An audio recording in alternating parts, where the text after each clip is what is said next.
to another brand new episode of the Late Night Horror Station Show.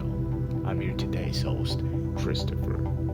And today's focus is the forgotten story of the Radium Girls, whose death saved thousands of workers' lives.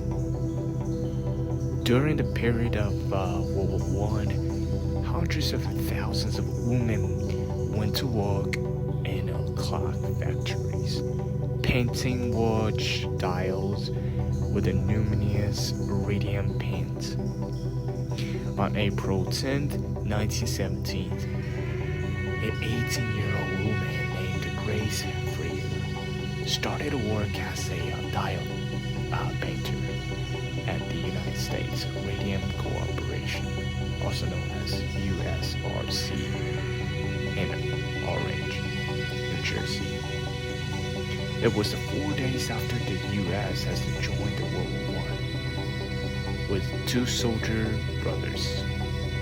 Grace wanted to do all she could to help the war efforts. She had no idea that her new job would change her life and workers' rights forever eternity. With war being declared, hundreds of working class women flocked to the studio where they were employed to paint watches and military dials with the new element radium, which had been discovered by Marie Curie a little less than 20 years before. Dial painting was the elite job for the poor working girls. It paid more than 3 times the average in a factory job, and those lucky enough to land in a position ranked in the top 5% of the female workers nationally, giving the women financial freedom in a time of burgeoning female empowerment. Many of them were teenagers with small hands perfect for the artistic work, and they spread the message of their new jobs, appealed through their friends, families, and relatives and networks, often whole sets of siblings that worked alongside each other in the studio. However, radium's luminosity was a part of its own. It's noxious, and the dial painters soon became known as the Ghost Girls, because by the time they finished their shift, they themselves would glow in the dark, even when they sleep. They made the most of the perk, wearing their good dresses to the plant, so they would shine in the dance halls at night, and even painting radium onto their teeth for a smile that would knock their soldiers dead. Grace and her colleagues obediently followed the techniques that would have been taught for the paint sticking. Handiwork of paintings to tiny dials, some of which were only 3.5 centimeters wide. The girls were instructed to slip their paintbrushes between their lips to make a fine point, a practice called lip pointing or lip dip paint routine. As a playwright Manly Maringe later described it, every time the girls raised the brushes to their mouth, they swallowed a bit of the glowing green paint. The first thing we asked, does this stuff hurt you? Man Herbley, who instructed Grace in the technique, later remembered, naturally, you don't want to put anything in their mouth that is going to hurt you. Mr. Savy, the manager, said that it was dangerous, that we didn't need to be afraid. But it wasn't true. Ever since the glowing element had been discovered, it had been known to cause harm. Marie Curie herself had suffered radiation burns for handling it. People had died of the radium poisoning before the first dial painter ever picked up her brush.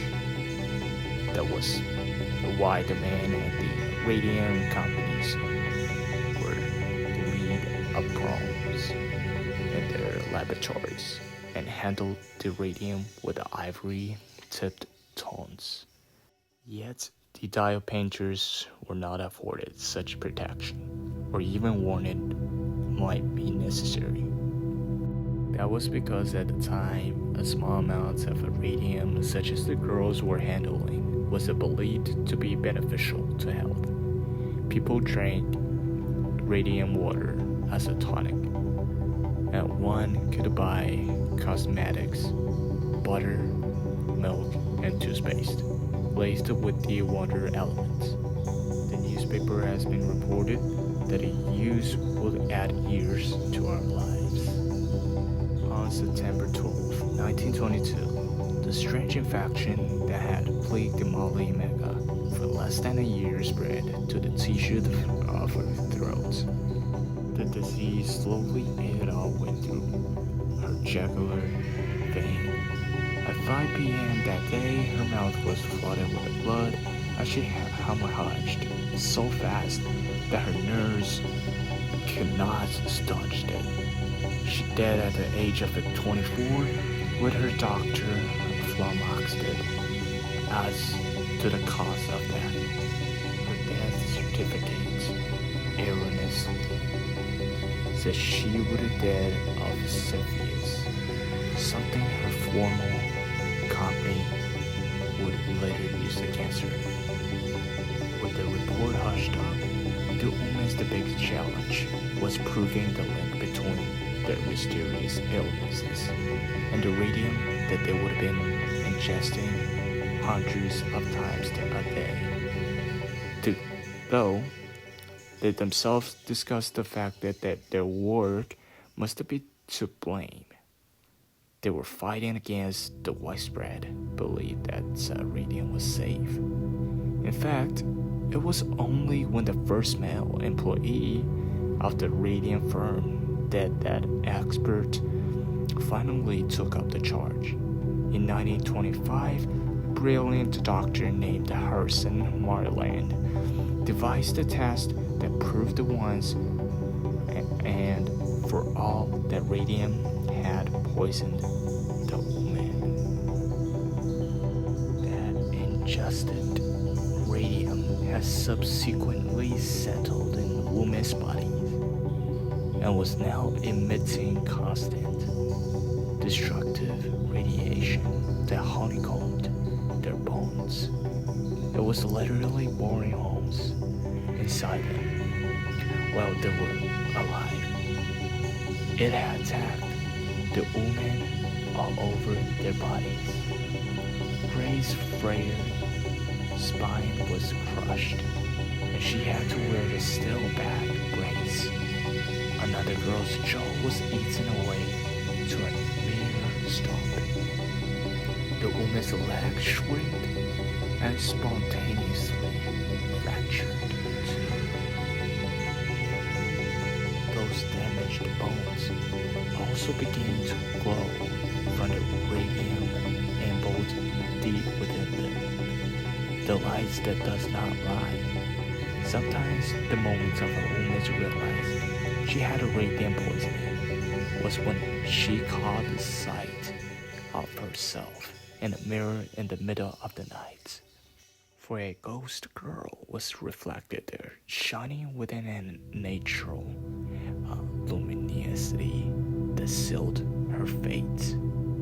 But eventually, in 1927, a smart young lawyer named Raymond Berry accepted their case, and Grace, along with 4 colleagues, found herself at the center of an internationally famous courtroom drama. By now, however, time was running out. The woman had been given just 4 months to live, and the company seemed intent on dragging out the legal proceedings. As a consequence, Grace and her friends were forced to settle out of courts. but they had erased the profile of a radium poisoning, just as the Greys had planned. The New Jersey Radium Girls, the case, was the front page news, and it sent shockwaves across America. There was one of the local newspapers who quoted, "If we, at any time, had a reason to believe that any conditions of the work endangered the health of our employees, we would at once have suspended operations." Its actions to hush up the scandals went as far as interfering in the girls' autopsies. When the Illinois workers began to die, companies officials actually stole their radium-riddled bones in their colleagues' cover-up. This historical event has made into our history. If the women weren't killed by the same job problems that had taken Melly Mega, they eventually suffered from sarcomas, huge cancerous bone tumors that would grow everywhere on their bodies.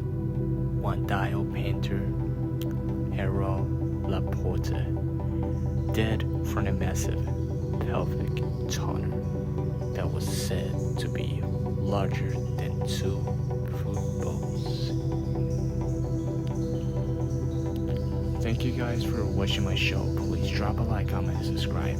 As always, please turn on the notification bell and stay tuned for more episodes to be released.